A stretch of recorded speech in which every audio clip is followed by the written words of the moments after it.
നമസ്കാരം. എല്ലാവർക്കും ലേണിംഗ് PSCയുടെ മറ്റൊരു സയൻസ് ക്ലാസ്സിലേക്ക് സ്വാഗതം. നമ്മളിന്ന് പഠിക്കാനായിട്ട് പോകുന്നത് ക്ലാസ് 5 ചാപ്റ്റർ 6 SCERT ടെക്സ്റ്റ് ബുക്കിലെ ഇത്തിരി ശക്തി ഒത്തിരി ജോലി എന്ന ചാപ്റ്ററിൻ്റെ രണ്ടാം ഭാഗമാണ്. കഴിഞ്ഞ ക്ലാസ്സിൽ നമ്മൾ ഈ ചാപ്റ്ററിൻ്റെ ഒന്നാം ഭാഗം ഡിസ്കസ് ചെയ്തിരുന്നു. അതിൽ നമ്മൾ ഒരുപാട് കാര്യങ്ങൾ പറഞ്ഞു നിർത്തിയിട്ടാണ് ക്ലാസ് അവസാനിച്ചത്. എന്താണ് ലഘുയന്ത്രങ്ങൾ, എന്താണ് ഉത്തോലകങ്ങളുടെ വർഗീകരണം എങ്ങനെയാണ്, ആ വർഗീകരണത്തിൻ്റെ അടിസ്ഥാനത്തിലുള്ള ഉദാഹരണങ്ങൾ 2 പഠിച്ചു. അവയിലെ ഇമ്പോർട്ടൻ്റ് ആയിട്ടുള്ള 3 ടേംസ് ധാരം, രോധം, യത്നം എന്നീ 3 ടേംസ് നിങ്ങൾക്ക് ഓർമ്മയുണ്ടെന്ന് വിചാരിക്കുന്നു. അന്ന് ഞാൻ ക്ലിയർ ആയിട്ട് പറഞ്ഞിരുന്നു. അത് അറിഞ്ഞാൽ മാത്രമേ ബാക്കിയുള്ള ഭാഗങ്ങൾ പഠിക്കാനായിട്ട് പറ്റുള്ളൂ. ക്ലാസിഫിക്കേഷൻ നമുക്ക് ഈസി ആയിട്ട് നോക്കാനായിട്ട് സാധിക്കുള്ളൂ. അപ്പോൾ നമ്മുടെ ജോലി എളുപ്പമാക്കുന്ന ഉപകരണങ്ങളാണ് ലഘുയന്ത്രങ്ങളെന്ന് പറഞ്ഞു. ഒരു നിശ്ചിത ബിന്ദുവിനെ ആധാരമാക്കി ചലിക്കുന്ന ദൃഢദണ്ഡുകളാണ് ഉത്തോലകങ്ങളെന്നും ഉത്തോലകങ്ങൾ ലഘുയന്ത്രങ്ങളാണെന്നും നമ്മൾ പറഞ്ഞു വെച്ചു. ശേഷം നമ്മൾ പാരക്കോല് ഒരു ഉദാഹരണമായി എടുത്തുകൊണ്ട് ധാരം, രോധം, യത്നം എന്നീ 3 ടേംസ് പഠിച്ചു. ഏത് ബിന്ദുവിനെ ആധാരമാക്കിയാണോ ആ ഉത്തോലകം ചലിക്കുന്നത് അതാണ് ധാരം അല്ലെങ്കിൽ ഫൽക്രം. അതേസമയം നമ്മൾ എവിടെയാണോ ബലം അപ്ലൈ ചെയ്യുന്നത് അതാണ് യത്നം അഥവാ എഫേർട്ട്. ആ ബലം പ്രയോഗിച്ച ബലം നേരിടുന്ന പ്രതിരോധമാണ് രോധം അഥവാ റെസിസ്റ്റൻസ്. ശേഷം ഒരു ഉത്തോലകം കിട്ടിയാൽ ഈ 3 കാര്യങ്ങൾ എവിടെയാണ് എന്ന് പോയിന്റ് ഔട്ട് ചെയ്യാനായിട്ട് പറഞ്ഞു തന്നിട്ടുണ്ടായിരുന്നു. അത് നിങ്ങൾക്ക് ഓർമ്മയുണ്ടെന്ന് വിചാരിക്കുന്നു. ഇനി നമ്മളിതിൻ്റെ രണ്ടാം ഭാഗത്തേക്ക് കടക്കുകയാണ്. അപ്പോൾ വേഗം തന്നെ ക്ലാസ്സിലേക്ക് കടക്കാം. ഓക്കെ, അപ്പം നമ്മൾ കഴിഞ്ഞ ക്ലാസ്സിൽ ഒരു ക്ലാസിഫിക്കേഷന് വേണ്ടി 2 ഉദാഹരണങ്ങൾ കണ്ടായിരുന്നു, ഏത് വർഗ്ഗമാണെന്ന് പറയാൻ വേണ്ടി. ഇത് നമ്മൾ അടുത്ത ഉദാഹരണങ്ങളിലേക്ക് കടക്കുകയാണ്. ഇത് എക്സാമിന് ചോദിക്കുന്നത് താഴെ തന്നിരിക്കുന്നവയിൽ ഏതാണ് 1-ാം വർഗ്ഗ ഉത്തോലകത്തിന് ഉദാഹരണം എന്ന് ചോദിക്കാം. അല്ലെങ്കിൽ താഴെ തന്നിരിക്കുന്നതിൽ കത്രിക എത്രാം വർഗ്ഗ ഉത്തോലകമാണ് അങ്ങനെ ചോദിക്കാം. അല്ലെങ്കിൽ സ്റ്റേറ്റ്മെൻ്റ് ആയിട്ട് പാക്കുവട്ടി ഇത്രാം വർഗ്ഗ ഉത്തോലകമാണ്, ഇങ്ങനെ സ്റ്റേറ്റ്മെൻ്റ് ആയിട്ടും ചോദിക്കാനുള്ള ചാൻസസ് ഉണ്ട്. സോ ഇത് നമ്മൾ കാണാതെ പഠിച്ചു വെക്കുന്നില്ലെങ്കിൽ ഓരോ വർഗ്ഗം എടുത്തിട്ട് അല്ലെങ്കിൽ ഓരോ വർഗ്ഗ ഉത്തോലകം എടുത്തിട്ട് ഇതിൻ്റെ ഓരോ വർഗ്ഗത്തിന് ഉദാഹരണം ഇങ്ങനെയാണ് എന്ന് കാണാതെ പഠിച്ചു വെച്ചിരിക്കുന്നതിനേക്കാൾ നല്ലത് എങ്ങനെ വന്നു എന്ന് മനസ്സിലാക്കി പഠിക്കുന്നതായിരിക്കും. ചിത്രങ്ങൾ കാണിച്ചിരിക്കുന്നത് ആ ചിത്രം നിങ്ങളുടെ മനസ്സിലേക്ക് കൊണ്ടുവന്ന് നിങ്ങൾക്കത് ചെയ്യാനായിട്ടാണ്. സോ നമ്മൾ ഈ ഒരു ക്ലാസ് കഴിയുമ്പോഴത്തേക്ക് ഇന്നത്തെ ഏത് ചോദ്യം ചോദിച്ചാലും എഴുതാൻ നിങ്ങൾ ഓക്കെ ആയിരിക്കണം. സോ അത് ആദ്യമേ തന്നെ പിക്ചർ പരിചയപ്പെട്ടുകൊണ്ട് എന്ത് ചെയ്യുക, ആ ഒരു ക്ലാസിഫിക്കേഷനിലേക്ക് കടക്കാനായിട്ട് നിങ്ങൾ ശ്രമിക്കാം. നമുക്ക് നോക്കാം. ഒന്നാമത് കാണിച്ചിരിക്കുന്നതാണ് ചവണ. ഓക്കെ, ചവണ. നമ്മൾ ഈ ചവണയുടെ കാര്യം പറയുമ്പം നമുക്ക് സാധനങ്ങൾ പിക്ക് ഔട്ട് ചെയ്യാൻ വേണ്ടിയുള്ള ഉപയോഗിക്കുന്ന ഒരു ഉപകരണമാണ് ചവണ, നമുക്കറിയാം. ഇപ്പോൾ ഈ ഒരു സംഭവം നിങ്ങൾ വേറെ എവിടെയെങ്കിലും കണ്ടിട്ടുണ്ടോ? നമ്മുടെ ഹെയർ പ്ലക്കർ ഇല്ലേ, പിരികൊക്കെ പ്ലക്ക് ചെയ്യാൻ വേണ്ടിയൊക്കെ നമ്മൾ ഉപയോഗിക്കാറുണ്ട് ഹെയർ പ്ലക്കർ. അപ്പോൾ ആ ഒരു ടൈപ്പാണല്ലോ ഇത്. അപ്പോൾ ചവണ അല്ലെങ്കിൽ നമുക്കിതിനെ ഇപ്പോൾ വേറെ ഇതിനോട് ചേർന്ന് നിൽക്കുന്ന മറ്റു പദങ്ങളാണ് ഹെയർ പ്ലക്കർ, ചവണയോ അല്ലെങ്കിൽ ഹെയർ പ്ലക്കറോ. ഇനി വേറൊന്നുണ്ട്, ചവണയുടെ ഇംഗ്ലീഷ് വേർഡായിട്ട് നമ്മൾ പറയുന്നത് ഫോർസെപ്സ് എന്നാണ് കേട്ടോ. എന്താണ് ഫോർസെപ്സ്? ഇപ്പോൾ ബേക്കറിയിലൊക്കെ നമ്മൾ പപ്സ് എടുക്കാൻ വേണ്ടി ഉപയോഗിക്കുന്നൊരു സാധനം കണ്ടിട്ടില്ലേ, ഇവിടെ നടുക്ക് പിടിച്ചുകൊണ്ട് പപ്സ് എടുക്കുന്നൊരു സംഭവം, അതാണ് ഫോർസെപ്സ്. അപ്പോൾ ഫോർസെപ്സോ ഹെയർ പ്ലക്കർ വരാം, അല്ലെങ്കിൽ ചവണ വരാം, അല്ലെങ്കിൽ ഫോർസെപ്സ് തന്നെ വരാം. ഫോർസെപ്സ്. പിന്നീട് നമ്മുടെ ഈ ഐസൊക്കെ എടുക്കുന്ന സംഭവം ഇല്ലേ, നമ്മുടെ ഈ ആൽക്കഹോളൊക്കെ യൂസ് ചെയ്യുന്ന സമയത്ത് നിങ്ങൾ ഫിലിമിലൊക്കെ കണ്ടിട്ടില്ലേ, ഐസ് ക്യൂബ്സ് എടുത്ത് ആ ഒരു ആൽക്കഹോളിലേക്ക് ഇടാൻ വേണ്ടി ഒരു സംഭവം ഉപയോഗിക്കത്തില്ലേ, അതൊക്കെ ഏകദേശം ഇതേ സ്ട്രക്ചർ ഉള്ളവയാണ്. അപ്പോൾ അതിൻ്റെ മറ്റൊരു പേരാണ് ഐസ് ടോങ്സ്. അപ്പോൾ ഇതിൽ 4 പേര്, ഈ 4 പേരിൽ ഏത് വന്നാലും ഒരേ ധർമ്മമാണ് ചെയ്യുന്നത്, ഒരേ സ്ട്രക്ചറാണുള്ളത്. അതുകൊണ്ട് ഇത് ഏത് വർഗ്ഗ ഉത്തോലകമാണെന്ന് ഇവർക്ക് 4 പേർ കൂടാണ് നമ്മൾ പറയാനായിട്ട് പോകുന്നത്. അപ്പോൾ നോക്കിക്കേ, ചവണ പറയുമ്പം എവിടെയാണ് നമ്മൾ ഫൽക്രമായിട്ട് ആക്ട് ചെയ്യുന്ന പോയിന്റ് ചെയ്തായിരിക്കും? നോക്കുമ്പോൾ തന്നെ നമുക്ക് മനസ്സിലാകാം, ഇങ്ങേ അറ്റത്താണ് എന്ത് ചെയ്യുന്നത്, ഫൽക്രമായിട്ട് ആക്ട് ചെയ്യുന്ന പോയിന്റ് ഇങ്ങേ അറ്റമാണ് അല്ലേ. ഈ ഒരു പോയിന്റിനെ ആധാരമാക്കിയാണ് ആ ഒരു ഉത്തോലകം ചലിക്കുന്നത് ആണല്ലോ. ഇനി നമ്മൾ ആ പപ്സ് എടുക്കുന്ന ഉപകരണം നിങ്ങളുടെ മനസ്സിലേക്ക് കൊണ്ടുവന്നേ, അല്ലെങ്കിൽ ഐസ് ടോങ്സ് ഒന്ന് മനസ്സിലേക്ക് കൊണ്ടുവന്നേ. എവിടെയാണ് നമ്മൾ യത്നം കൊടുക്കുക, അല്ലെങ്കിൽ എവിടെയാണ് നമ്മൾ പിടിക്കുന്നത്, ബലം പ്രയോഗിക്കുന്നത് എവിടെയാണ്? ഈ നടുക്ക് ഭാഗത്തായിട്ടാണ് നമ്മൾ ബലം പ്രയോഗിക്കുന്നത് ആണല്ലോ. അപ്പോൾ ഇവിടെ അല്ലേ എഫേർട്ട്. ഇനി എവിടെ നമ്മൾ ലോഡിനെ വെക്കുക, അല്ലെങ്കിൽ എവിടെയാണ് ഈ എഫേർട്ട് കൊണ്ട് ഉപയോഗിക്കുന്ന എഫക്റ്റ് എവിടെ അനുഭവപ്പെടുക? എന്ത് ഉയർത്താൻ വേണ്ടിയാണ്? ഐസ് ഉയർത്താൻ വേണ്ടിയാണ്, അല്ലെങ്കിൽ പപ്സ് ഉയർത്താൻ വേണ്ടിയാണ്. അപ്പോൾ ഇവിടെ അല്ലേ നമ്മൾ ആ ഒരു ലോഡിനെ വെക്കുക. ഇവിടെ ആയിരിക്കും എന്ത് അനുഭവപ്പെടുന്നത്? രോധം അഥവാ റെസിസ്റ്റൻസ് അനുഭവപ്പെടുന്നത്. അങ്ങനെയാണെങ്കിൽ പറഞ്ഞു നോക്കിക്കേ, ഈ ഒരു കോഡാണ് വന്നിരിക്കുന്നത്. ആരാണ് നടുക്ക് വന്നിരിക്കുന്നത്? എഫേർട്ട് അല്ലെങ്കിൽ യത്നമാണ് നടുക്ക് വന്നിരിക്കുന്നത് അല്ലേ. അപ്പോൾ എഫേർട്ട് ഓർ യത്നം നടുക്ക് വരുമ്പോൾ എന്ത് നമുക്ക് പറയാനായിട്ട് സാധിക്കും? എഫേർട്ടാണ് നടുക്ക് വരുന്നതെങ്കിൽ നമ്മുടെ ഏത് ഫോമുല, ഫ്രീ എന്ന ഫോമുല അനുസരിച്ച് അതാണ് ഉപയോഗിക്കാം. അല്ലെങ്കിൽ ധാരധാരയായി മാർക്ക് കിട്ടുന്നു, അല്ലെങ്കിൽ പ്രതിരോധം രണ്ടാമത്തെ കുട്ടിക്ക് അനുഭവപ്പെട്ടു, പ്രയത്നം മാത്രമേ ഉള്ളൂ മൂന്നാമത്തെ കുട്ടിക്ക്. അപ്പോൾ എത്രാം വർഗ്ഗ ഉത്തോലകമാണ്? പ്രയത്നം നടുക്ക് വരുമ്പോൾ, എഫേർട്ട് നടുക്ക് വരുമ്പോൾ എത്രാം വർഗ്ഗ ഉത്തോലകമാണ്?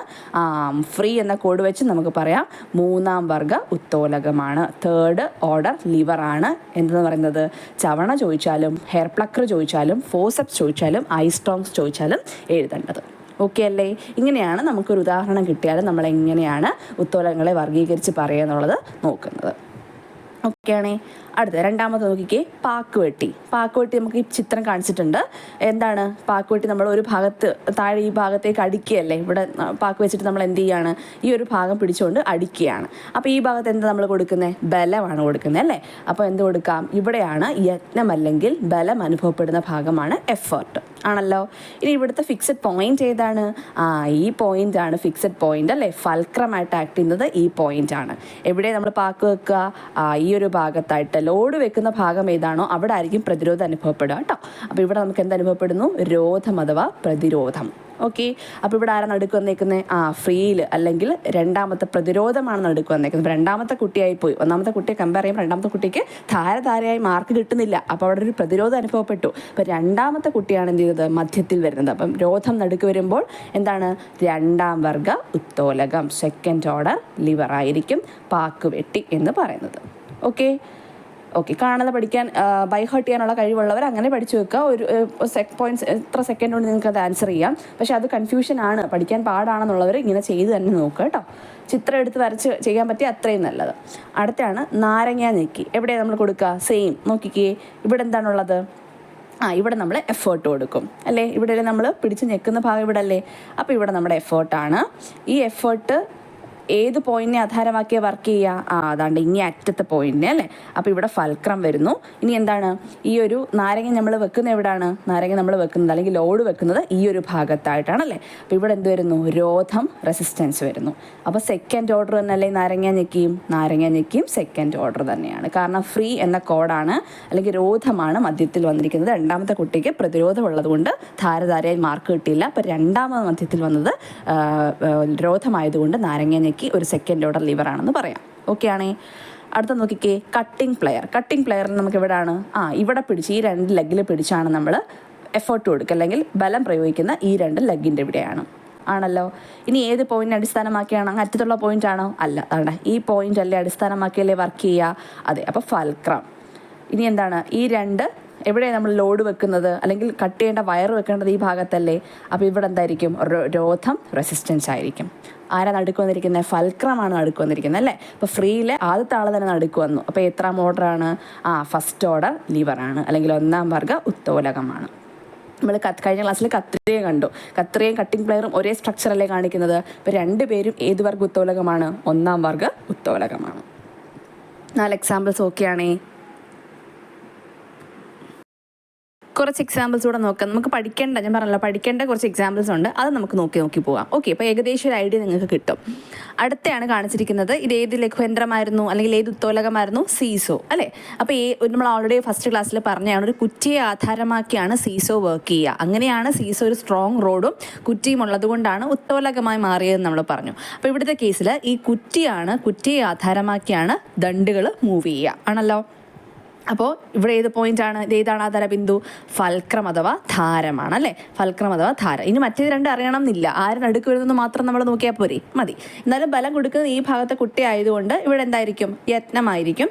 അതിൻ്റെ എഫക്റ്റ് അനുഭവപ്പെടുന്നത് മറ്റേ ഭാഗത്തായതുകൊണ്ട് ഇവിടെ കുട്ടിക്ക് ഇവിടെ അനുഭവപ്പെടുന്ന ഭാരം അല്ലെങ്കിൽ ഈ കുട്ടിയുടെ സ്ഥാനത്തിൻ്റെ ഭാരം എന്ന് പറഞ്ഞേക്കുന്നത് രോധമായിട്ട് അനുഭവപ്പെടുന്നു. ഓക്കെ ആണല്ലോ. അപ്പോൾ ഇവിടെ ആരാണ് നടുക്ക് വന്നിരിക്കുന്നത് അല്ലെങ്കിൽ ഏതാണ് നടുക്ക് വന്നിരിക്കുന്നത്? ഫൽക്രം അല്ലെങ്കിൽ ധാരമാണ് നടുക്ക് വന്നിരിക്കുന്നത്. അതായത് ധാരധാരയായി മാർക്ക് കിട്ടുന്ന കുട്ടി ഒന്നാമതെത്തുന്നു. അങ്ങനെയാണെങ്കിൽ ഏത് ഓർഡറാണ്? ഫസ്റ്റ് ഓർഡറാണ്. അപ്പോൾ സീസോ എന്ന് പറഞ്ഞേക്കുന്നത് ഫസ്റ്റ് ഓർഡറാണെന്ന് പറയാനായിട്ട് സാധിക്കും. ഓക്കെ ആണല്ലോ. രണ്ടാമത്തെ നോക്കിക്കേ, ഇതെന്താണ്? സ്പ്രിംഗ് ബാലൻസ് അല്ലെങ്കിൽ ത്രാസ്. നമുക്ക് എല്ലാവർക്കും അറിയാവുന്ന കാര്യമാണ് ത്രാസ്. വെയിങ് ആയിട്ടുള്ള ഒരു ഉപകരണമാണ് ത്രാസ് എന്ന് പറയുന്നത്. അപ്പോൾ ഏത് പോയിന്റ് ആധാരമാക്കിയാണ് ഈ ത്രാസ് വർക്ക് ചെയ്യുക? നമ്മൾ എവിടെ സംഭവം വെച്ചാലും ഏത് പോയിന്റിനെ ആധാരമാക്കിയാണ് വർക്ക് ചെയ്യുക? ഈ നടുക്കത്തെ പോയിന്റിനെ ആധാരമാക്കിയാണ് വർക്ക് ചെയ്യുക. അപ്പോൾ ഇവിടുത്തെ ഫിക്സഡ് പോയിന്റ് ഇതല്ലേ. ഫിക്സഡ് പോയിന്റ് എന്താണ്? അത് ഫൽക്രമാണ് അല്ലെങ്കിൽ ധാരമാണ്. ഇനി ഇവിടെയല്ലേ നമ്മൾ ആ ഒരു കട്ടി വെക്കുക. അപ്പോൾ ഇതിൻ്റെ എഫക്റ്റിലായിരിക്കും ഇവിടെ പൊങ്ങുക താഴുകയോ ചെയ്യുന്നത് അല്ലേ. അപ്പോൾ അത് നമുക്ക് ലോഡ് ഏതാണ് അല്ലെങ്കിൽ എഫർട്ട് എവിടെയാണ് കൊടുക്കുന്നതെന്ന് അടിസ്ഥാനമാക്കി നമുക്ക് എഫേർട്ടും റെസിസ്റ്റൻസും പറയാനായിട്ട് സാധിക്കും. നമുക്ക് ഏത് വർഗ്ഗമാണെന്ന് പറയണമെങ്കിൽ ആര് നടുക്ക് വരുന്നു മാത്രം നോക്കിയാൽ മതി. അപ്പോൾ ഇവിടെ ഫൽക്രമാണ് നടുക്ക് വന്നിരിക്കുന്നത്, ധാരമാണ് നടുക്ക് വന്നിരിക്കുന്നത്. അങ്ങനെയാണെങ്കിൽ ത്രാസും എത്രാം ഓർഡറാണ്? ഫസ്റ്റ് ഓർഡർ ലിവറാണ്, അല്ലെങ്കിൽ ഒന്നാം വർഗ്ഗ ഉത്തോലകമാണെന്ന് പറയാനായിട്ട് സാധിക്കുന്നു. അടുത്ത് നോക്കിയേ, ഇതെന്താണ്? ചൂണ്ട. നമ്മൾ സാധാരണ മീൻ പിടിക്കാനൊക്കെ ഉപയോഗിക്കുന്ന സാധനമാണ് ഇത്, ചൂണ്ട ആണല്ലോ. അപ്പോൾ ചൂണ്ടയാണ് ഈ കാണിച്ചിരിക്കുന്നത്. ചൂണ്ടയിൽ എങ്ങനെയാണ് വരിക നോക്കിയേ. ചൂണ്ടയിൽ നമ്മൾ ഈ ടൈപ്പ് ചൂണ്ടയാണ് ചോദിക്കുന്നത്. ഈ ചൂണ്ട ഇങ്ങനെ ചോദിക്കാൻ ചാൻസ് ഉള്ളൂ. അപ്പോൾ ഈ ടൈപ്പ് ചൂണ്ടയാണ് ചോദിക്കുന്നതെങ്കിൽ നമ്മൾ എവിടെയാണ് ബലം കൊടുക്കുന്നത്? നമ്മൾ ഈ ഒരു ഭാഗത്ത് പിടിച്ചെത്തിയിരിക്കുന്നത് അല്ലേ. ഈ ഒരു ഭാഗത്ത് പിടിച്ച് നമ്മൾ എന്ത് ചെയ്യും? ഈ ഒരു ഭാഗത്ത് പിടിച്ചായിരിക്കും നമ്മൾ തിരിക്കുന്നത്. അല്ലെങ്കിൽ ആ ബലം കൊടുക്കുന്ന ആ ഒരു ഭാഗത്തേക്കായിരിക്കും. ഇനി എന്തിനെ പൊക്കാനാണ് ഉപയോഗിക്കുക? മീനിനെ പൊക്കാൻ. നമ്മൾ കൊടുക്കുന്ന ബലത്തിൻ്റെ എഫക്റ്റ് എവിടെയാണ്? മീനിൻ്റെ ഭാഗത്താണ്, അല്ലെങ്കിൽ ഈ ഒരു ഭാഗത്താണ് റെസിസ്റ്റൻസ് അല്ലെങ്കിൽ രോധം അനുഭവപ്പെടുന്നത് ഈ ഒരു ഭാഗത്താണ്. ഏത് പോയിന്റിനെ ആധാരമാക്കിയായിരിക്കും വർക്ക് ചെയ്യുക? ഇനി അറ്റത്ത്, ഈ ചൂണ്ടയുടെ അറ്റത്ത് എന്തുണ്ടാവും? ഒരു പോയിന്റ് ഉണ്ടാവും. ആ പോയിന്റിനെ ആധാരമാക്കിയാണത് വർക്ക് ചെയ്യുന്നത്. ഓക്കെ. അല്ലെങ്കിൽ ആരെ നടുക്ക് വരുന്നത് മാത്രം നോക്കുക. പിടിച്ച് കറക്കുന്ന ഭാഗം, നമ്മൾ ബലം കൊടുക്കുന്ന ഭാഗം ഫൽക്രത്തിൽ നിന്ന് കുറച്ച് മാറിയാണ്. അതുകൊണ്ട് ആരുടെ നടുക്ക് വരിക? യത്നം അല്ലെങ്കിൽ എഫേർട്ടാണ് നടുക്ക് വരുന്നത്. യത്നം അല്ലെങ്കിൽ എഫേർട്ട് നടുക്ക് വരുമ്പോൾ എത്രാമത്തെ കുട്ടിയായിരുന്നു? മൂന്നാമത്തെ കുട്ടിയായിരുന്നു അല്ലേ. അപ്പോൾ എത്രാം ഓർഡറാണ്? തേർഡ് ഓർഡർ ആണെന്ന് പറയാനായിട്ട് സാധിക്കും. അപ്പോൾ ചൂണ്ട എന്നത് തേർഡ് ഓർഡർ ലിവറാണ്, മൂന്നാം വർഗ്ഗ ഉത്തോലകമാണ്. ഓക്കെ. അടുത്ത നോക്കിക്കേ, ഇതെന്താണ്? ബോട്ടിൽ ഓപ്പണർ അല്ലെങ്കിൽ സോഡ ഓപ്പണറോ അല്ലെങ്കിൽ ക്യാപ്പ് ഓപ്പണറോ ലിഡ് ഓപ്പണറോ അങ്ങനെ എന്താണെങ്കിലും ചോദിക്കാം. അപ്പോൾ ഇവിടുത്തെ കേസിൽ നമുക്കറിയാം ബലം കൊടുക്കുന്ന എവിടെയാണ്? ഈ അറ്റത്തായിട്ടാണ് നമ്മൾ എഫേർട്ട് കൊടുക്കുക, അറിയാമല്ലോ. ഇനി ഏത് പോയിൻ്റാണ് ഫിക്സ് ആക്കി നിർത്തുക? ഏത് പോയിൻ്റാണ്? ഇനി അറ്റത്തെ പോയിന്റ് അനങ്ങത്തില്ല, ആ ഒരു പോയിന്റ് ആയിരിക്കും ഫിക്സ് ആയിട്ട് നിൽക്കുക. ഇനി ഏത് നമ്മൾ കൊടുക്കുന്ന ബലം എഫക്റ്റ് അനുഭവപ്പെടുന്ന ഏത് പോയിന്റിലാണ്? ആ ഒരു എഫക്റ്റ് മൂലമല്ലേ ആ ഒരു ലിഡ് പൊങ്ങുക. അപ്പോൾ ഇവിടെ അനുഭവപ്പെടുക ഈ നടുക്കത്തെ ഭാഗത്തായിട്ടായിരിക്കും എഫക്റ്റ് അനുഭവപ്പെടുക. ഇതാണ് ഏതെന്ന് പറയുന്നത് രോധം അഥവാ റെസിസ്റ്റൻസ്. അപ്പോൾ ആരാ മധ്യത്തിൽ വന്നിരിക്കുന്നത്? രോധമാണ് മധ്യത്തിൽ വന്നിരിക്കുന്നത്. രോധം അഥവാ റെസിസ്റ്റൻസ് മധ്യത്തിൽ വരുമ്പോൾ എത്രാമത്തെ കുട്ടിയാണ്?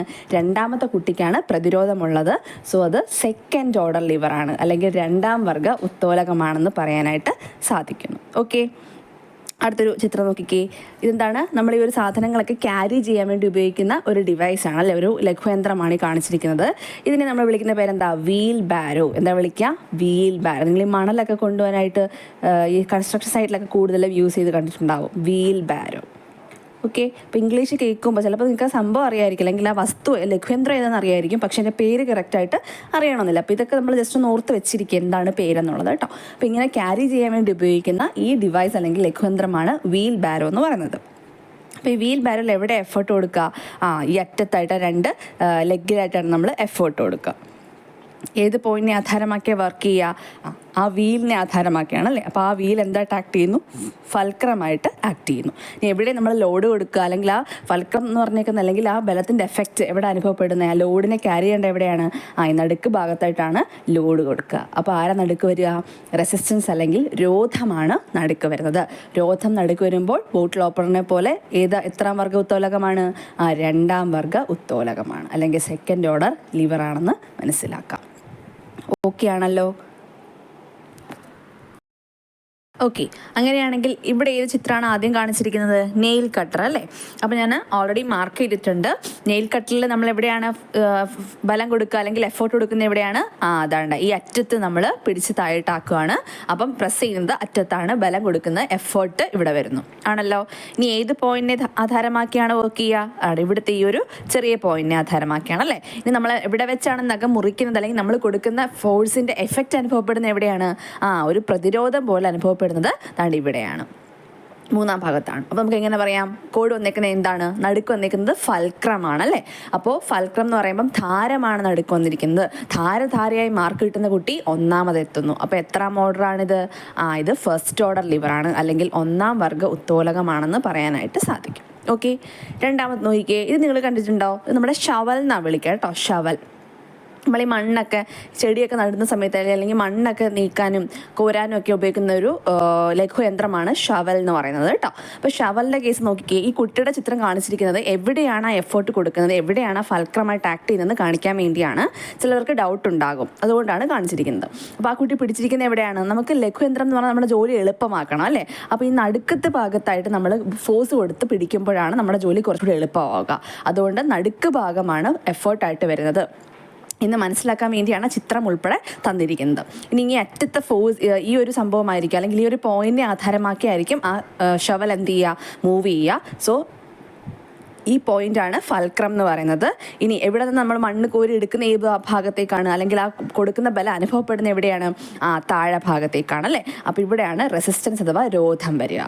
അപ്പോൾ ആരാണ് നടുക്ക് വന്നിരിക്കുന്നത്, എഫർട്ടാണ് നടുക്ക് വന്നിരിക്കുന്നത്, അല്ലെങ്കിൽ യത്നമാണ് നടുക്ക് വന്നിരിക്കുന്നത്.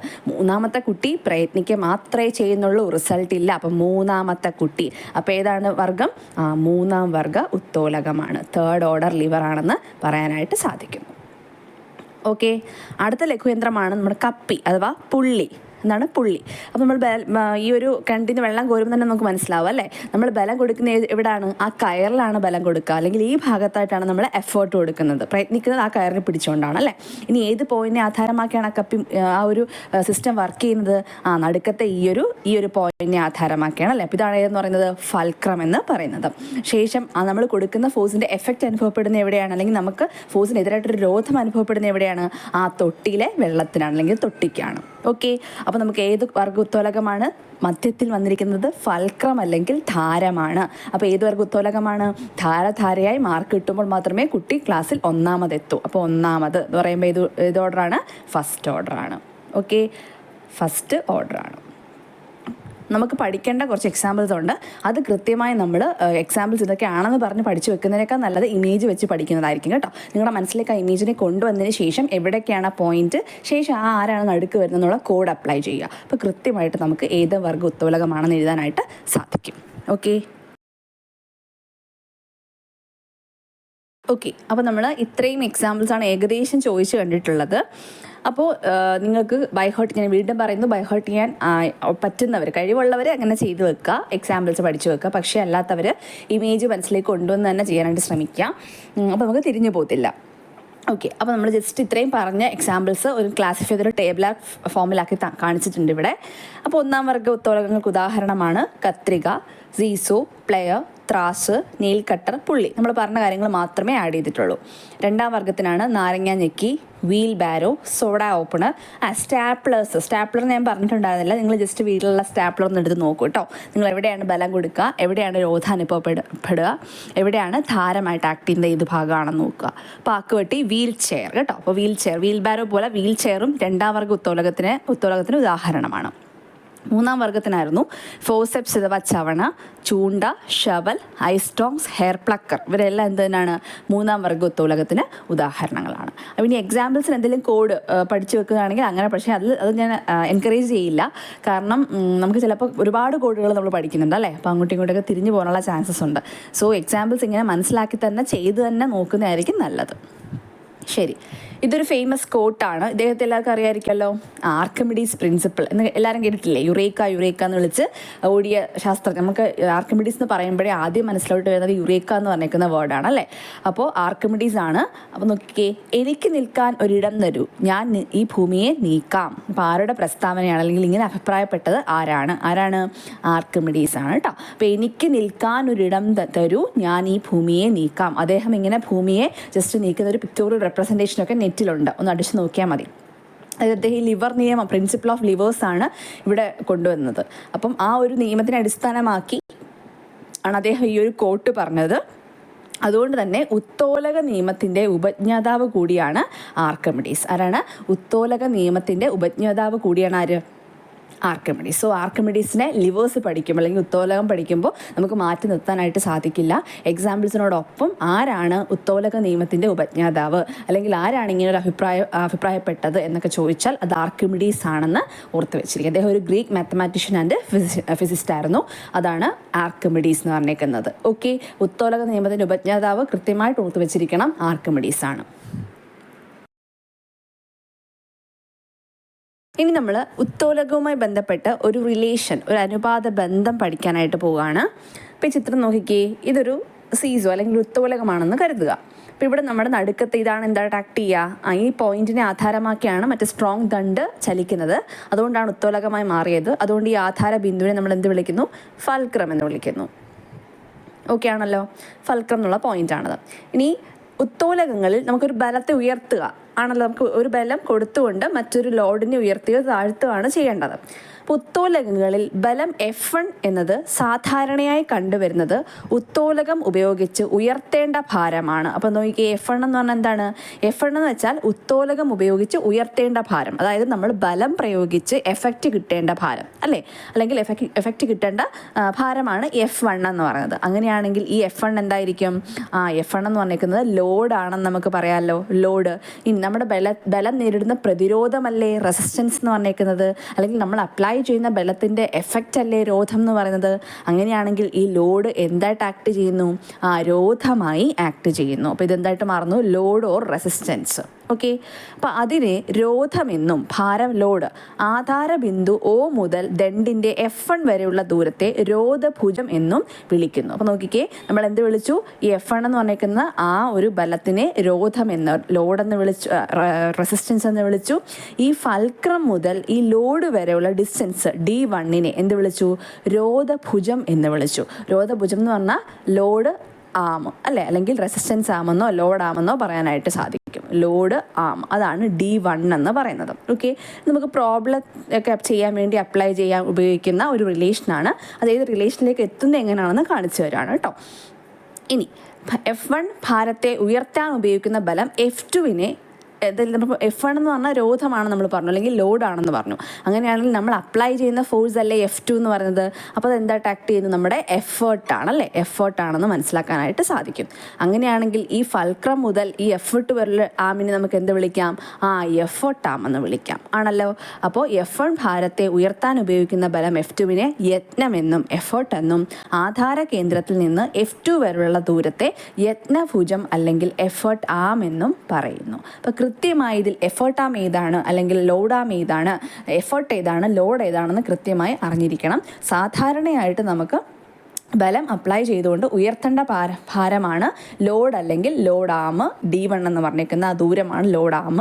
നമ്മൾ അപ്ലൈ ചെയ്യുന്ന ബലം F2 ആണ്. F2 എന്ന് പറഞ്ഞിരിക്കുന്നതാണ് എഫേർട്ട്, അതിൻ്റെ ആ ഡിസ്റ്റൻസിനെയാണ് നമ്മൾ എഫേർട്ട് ആം എന്ന് വിളിക്കുന്നത്. അങ്ങനെയാണെങ്കിൽ ഈ ഒരു റിലേഷൻ പറയുന്നത് എഫേർട്ട് ഇൻറ്റു എഫേർട്ട് ആം, അല്ലെങ്കിൽ load into load arm equals to effort into effort arm. ഇതാണ് നമ്മുടെ റിലേഷൻ. എന്താണ്? ലോഡിനെ ലോഡാം കൊണ്ട് മൾട്ടിപ്ലൈ ചെയ്യുന്നത്, അല്ലെങ്കിൽ ഗുണനഫലം എന്ന് പറഞ്ഞിരിക്കുന്ന യത്നത്തിൻ്റെയും യത്നഭുജത്തിൻ്റെയും ഗുണനഫലത്തിന് തുല്യമാണ്.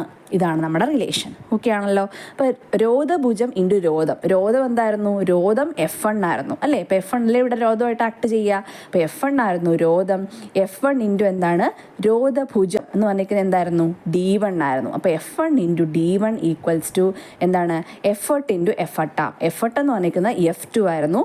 എഫേർട്ട് ആം എന്ന് പറഞ്ഞിരിക്കുന്നത് D2 ആണ്. അപ്പോൾ F2 ഇൻറ്റു D2. ഇതാണ് നമുക്ക് വേണ്ടുന്ന relation. F1 D1 is equal to F2 D2. Okay ആണല്ലോ. ഈ സമവാക്യം ഒരു ഉത്തോലകത്തിനുള്ള മൊമെൻറ്റിൻ്റെ തത്വം എന്ന് അറിയപ്പെടുന്നു. പ്രിൻസിപ്പിൾ ഓഫ് മൊമെൻറ്റ്സ് എന്ന് അറിയപ്പെടുന്നു. ഓക്കെ ആണല്ലോ. അപ്പോൾ പ്രിൻസിപ്പിൾ ഓഫ് മൊമെൻറ്റ്സ് എന്നറിയപ്പെടുന്നത് താഴെ തന്നിരിക്കുന്ന ഏത് ബന്ധമാണ് എന്ന് ചോദിച്ചാൽ ഞാൻ ധൈര്യമായിട്ട് എഴുതി വെക്കാം. F1 D1 equal to F2 D2. ഇതിലെന്തെങ്കിലുമൊക്കെ ചേഞ്ച് വരുത്തിയിട്ടായിരിക്കും ചിലപ്പോൾ ഓപ്ഷനിൽ തരിക. അത് വന്നാലും നിങ്ങൾ ചെയ്യാനായിട്ട് ഓക്കെ ആയിരിക്കണം. ഇനി നോക്കിക്കേ, ഇവിടെ നമ്മൾ F1 ബൈ F2 റിലേഷൻ കൊണ്ടുവരികയാണ്. F1 by F2. അപ്പോൾ F1 ബൈ F2 റിലേഷൻ കൊണ്ടുവരുമ്പോൾ എങ്ങനെ എഴുതാം? നമുക്ക് F2ൻ്റെ കൂടെ കിടക്കുന്ന ആരാണ്, അല്ലെങ്കിൽ F2ൻ്റെ കൊണ്ട് മൾട്ടിപ്ലൈ ചെയ്തേക്കുന്ന ആരെയാണ്? D2നെയാണ്. F2നെ മൾട്ടിപ്ലൈ ചെയ്തേക്കുന്ന D2 ആണ്, ആണല്ലോ. അപ്പോൾ നമുക്ക് എന്ത് ചെയ്യാം? ഇവിടെ ആര് വരുന്നു? അപ്പോൾ F2 ഇൻറ്റു D2 എന്ന് വരണമെങ്കിൽ ന്യൂമറേറ്ററിൽ ഉറപ്പായിട്ടും ആര് വന്നേ മതിയാകൂ? D2 വന്നേ മതിയാകൂ. അപ്പോൾ D2 ബൈ എന്തെന്ന് കിട്ടുന്നു? D1 എന്ന് കിട്ടുന്നു. ഇപ്പോൾ F1 by F2 is equal to D2 by D1. ഇതാണ് റിലേഷൻ തന്നിരിക്കുന്നതും നിങ്ങൾക്ക് പ്രിൻസിപ്പിൾ ഓഫ് മൊമെൻറ്റ്സ് ആയിട്ട് ഇതിനെ ചൂസ് ചെയ്യാനായിട്ട് സാധിക്കും. ഓക്കെ, അപ്പോൾ അത് ഓപ്ഷൻ കൃത്യമായിട്ട് നോക്കിയിട്ട് നമ്മുടെ ബേസിക് ഇക്വേഷൻ എന്തെങ്കിലും മോഡിഫിക്കേഷൻ ആ ഓപ്ഷനിൽ വരുത്തിയിട്ടുണ്ടോ നോക്കിയിട്ട് ശേഷം മാത്രം ചൂസ് ചെയ്യുക.